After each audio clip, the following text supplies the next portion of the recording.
Donc, Adoc, pour vous donner un peu de contexte, donc on développe des technologies de collaboration basées sur des projections tactiles. Donc, on a créé une technologie unique qui permet de transformer n'importe quelle surface en écran tactile fait pour la collaboration. C'est basé sur de la projection et de la reconnaissance d'images. Ça, c'est la technologie qu'on a développée pendant 3 ans. On a été incubé à l'École Polytechnique, à Télécom Paris-Tech également.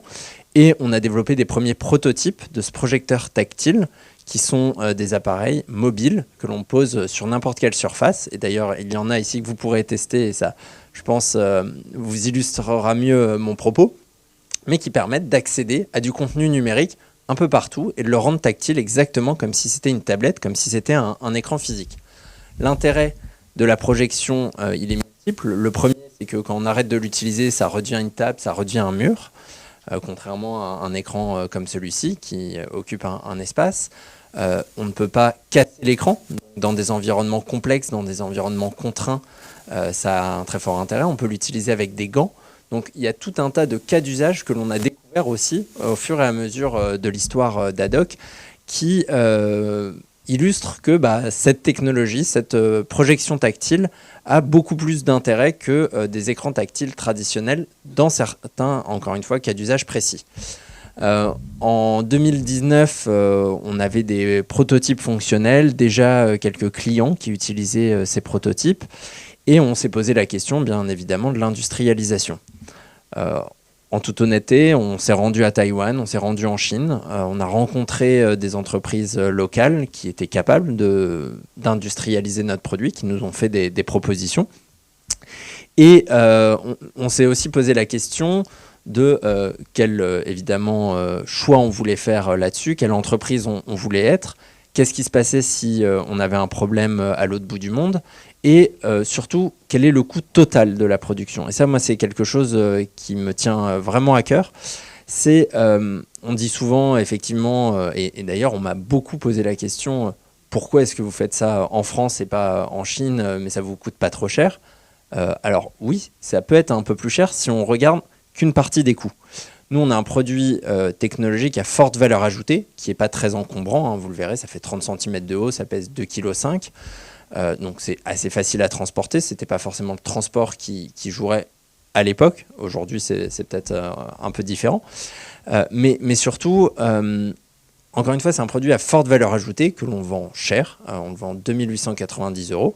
Donc ce n'est pas quelque chose sur lequel on est à économiser 1,5 centime parce qu'on est face à une clé USB qui coûte 2 € ou quelque chose comme ça. Et donc, on s'est posé cette question de quelle entreprise on voulait être, quelle expertise aussi on voulait avoir et quelle relation on voulait avoir avec notre partenaire industriel. Et donc, on a rencontré les équipes d'Alain Vernat en juillet 2019, si je ne dis pas de bêtises. Et en septembre, on commençait à travailler ensemble. Je crois qu'Alain l'a évoqué tout à l'heure.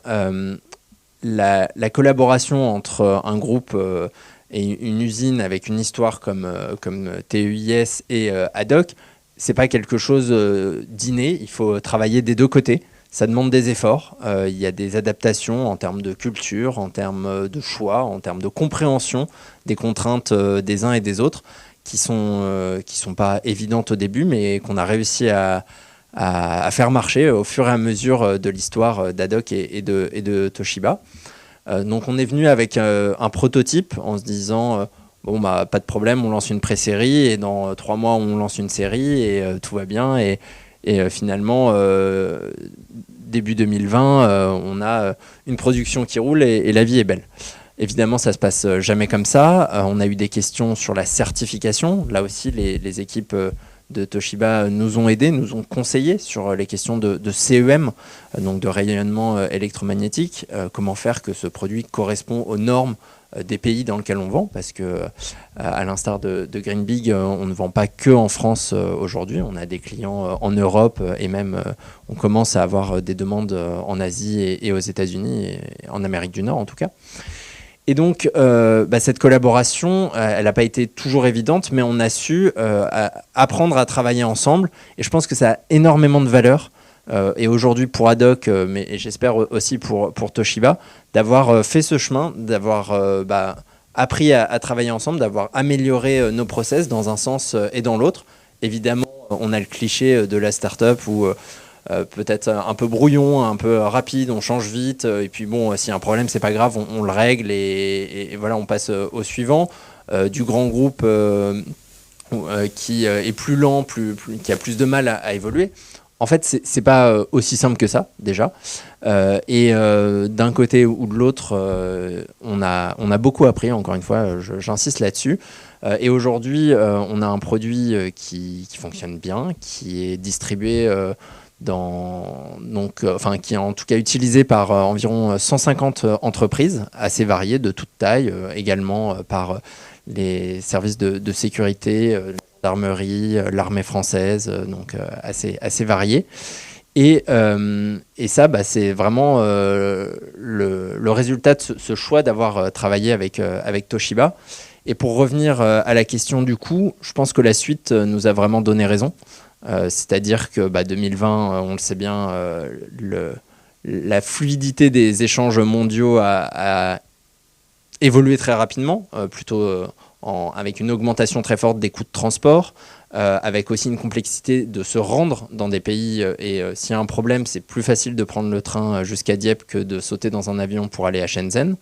La proximité est devenu un vrai argument aussi commercial très fort pour nous. On est en B2B, mais aujourd'hui de dire notre produit il est fabriqué à Dieppe, si vous avez un problème, les équipes qui le fabriquent sont juste à côté de vous, elles parlent français, elles parlent anglais, elles sont capables de répondre à vos besoins, et c'est cette forte proximité dont vous allez bénéficier en tant que client d'Haddock, et donc indirectement vous bénéficiez aussi de la structure de Toshiba. Ça, c'est quelque chose qui est très fort parce que, encore une fois, nous, notre produit aujourd'hui, il est B2B, il est utilisé dans des environnements où il est absolument critique, c'est-à-dire dans des zones de production où ça permet aux opérateurs et aux opératrices d'accéder à leur plan de production de la journée, à des fiches techniques, à des informations dont ils et elles ont besoin au quotidien pour performer, pour accomplir leurs tâches.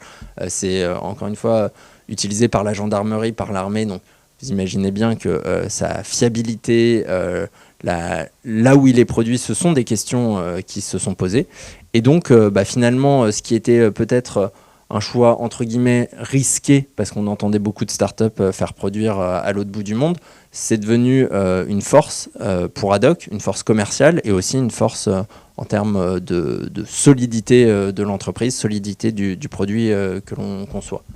Et enfin, je voudrais aussi quand même conclure sur un point. Donc, ce choix, il a été fait parce qu'on s'est posé la question de quelle entreprise on voulait être. Ce sont des sujets qui nous tiennent à cœur, la réindustrialisation, ou en tout cas la pérennité de l'industrie française et tout ce que l'on peut faire avec.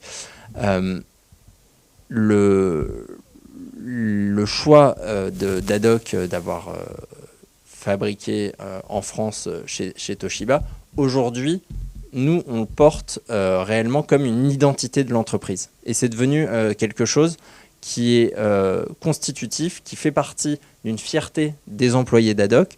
On a une grande fierté à collaborer avec les équipes d'Alain dans les moments difficiles, mais on partage aussi tous les succès, toutes les victoires. Et ça, c'est vraiment très important.